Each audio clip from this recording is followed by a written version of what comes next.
Welcome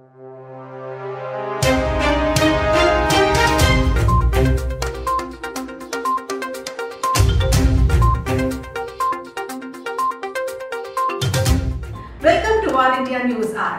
The impact of 5G on intelligent devices. Smart cities use the Internet of Things to collect real-time data to better understand how demand patterns are changing and respond with faster and lower-cost solutions. Broadly speaking, digital city ecosystems are designed to run on ICT frameworks that connect several dedicated networks of mobile devices, sensors, connected cars, home appliances, communication gateways, and data centers. Organizational interest in artificial intelligence projects has steadily grown in the recent years. Just 14% of organizations had deployed AI in 2019. However, that number rose to 19% in 2020 and is expected to reach 24% in 2021 according to Gartner research. By 2025, the IoT trends suggest the number of connected devices worldwide will rise to 75 billion. The increasing number of objects that interconnect generates an unprecedented volume of data that the city can analyze locally in order to make more informed decisions about what changes or new projects will most benefit residents. The term massive IoT is an apt description of the enormous number of IoT sensors and devices that will be communicating with each other. This growing interest in AI will influence organizations' technology investments in the immediate future. Yet, AI adoption requires more than just the latest technologies or modeling techniques. When moving from a pilot AI solution into production or scaling AI in the enterprise, CIOs need to articulate a clear business purpose and rationale to invest in these technologies. Going forward, 5G is expected to unlock the potential of the IoT and be a driving force for the smart city by addressing the overcoming these issues. Let's look into today's headlines in VAR India. We may not expect the e-commerce policy in near date. The Commerce Ministry is not in a hurry to bring out the e-commerce policy and may wait for Parliament to pass the Personal Data Protection Bill. DPIIT Secretary Guru Prasad Mahapatra said the government may wait for Parliament to pass the PDP bill first. E-commerce has many features. One is of course the data part. The entire data issue is governed by ultimately what the Data Act will be, which is before Parliament. That is why we are not in a hurry to finalize it. A lot of stakeholder consultation is taking place.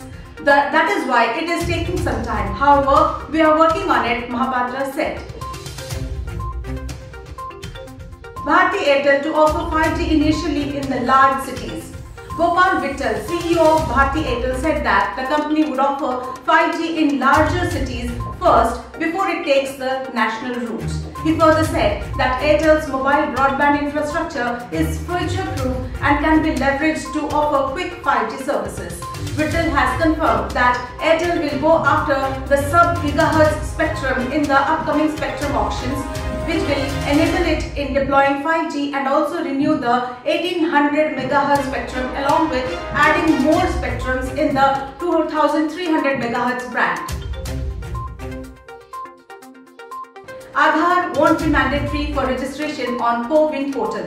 Aadhaar card is not mandatory for registration on the CoWIN portal, Union Minister of State for Health Ashwini Choube informed Lok Sabha. CoWIN portal and CoWIN mobile app have been created to streamline the COVID-19 vaccination drive in India. He added that 58.90 lakh rupees has been incurred on CoWIN as on February 1st this year. Speaking on data safety, data is encrypted using a highly secure key. No authorized access to database on AWS server is allowed and restricted access to relational database service. IRCTC launches online bus ticket booking services. The Indian Railway Catering and Tourism Corporation, that is IRCTC, has said that its online bus booking services went live on January 29. It will now make it easier for travellers to book bus tickets online. The IRCTC has tied up with over 50,000 state road transport and private bus operators covering 22 states and 3 union territories for this. The new service is expected to be integrated with the IRCTC mobile app by March. Now, the users can enter their departure and arrival details. The travelers can also select seats and choose buses as per their preferences. Mahima Kaul, Twitter's India Public Policy Director, quits.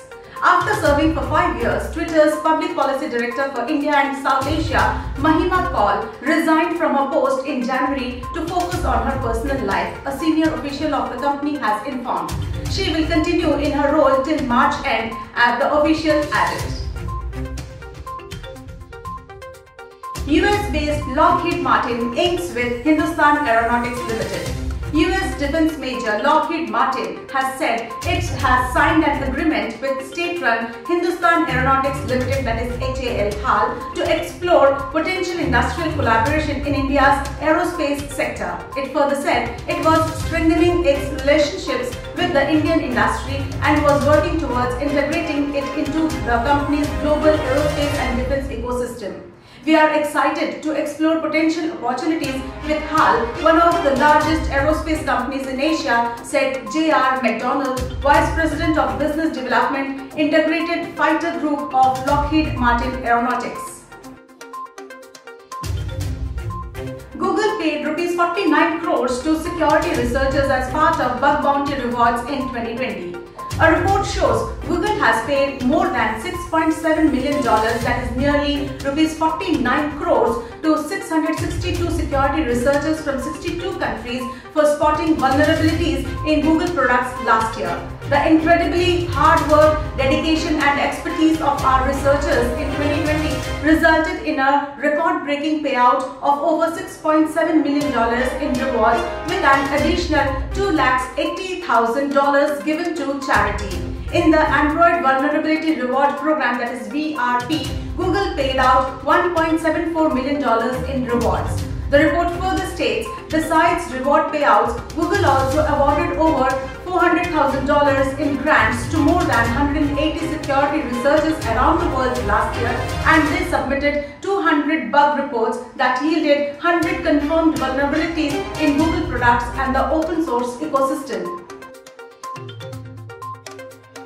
Many concerns raised over government policies on FDI divestment in Budget 2021.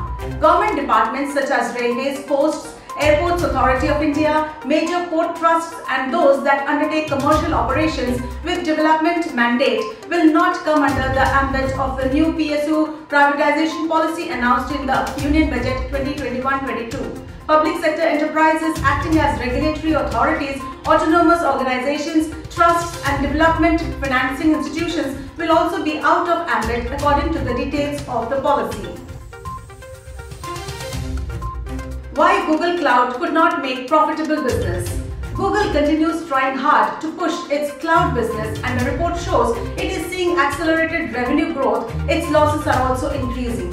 Google disclosed operating income or loss for its Google Cloud business unit in its quarterly earnings. Google Cloud lost $5.6 billion in Google's fiscal year 2020, which ended December 31st. More than anything else is Google investing heavily in its cloud business. However, the company's overall business is just doing fine. However, with a net profit of $15.2 billion, that is up 43% from the same period last year on revenues of nearly $57 billion, up 23% and higher than analysts' estimates. Apple to unveil VR headsets for $3,000 to feature 8K displays. Apple is developing a virtual reality headset with ultra-high resolution 8K displays and advanced technology for eye tracking. The headset, which is set to offer both VR and mixed reality applications, could be equipped with more than a dozen cameras for tracking hand movements and showing video of the real world to people wearing it. The report claims the price could reach approximately $3,000 and it may hit stores in 2022. The chips are expected to be internally developed by Apple Silicon hardware that could potentially be more powerful than Apple's current M1 chip.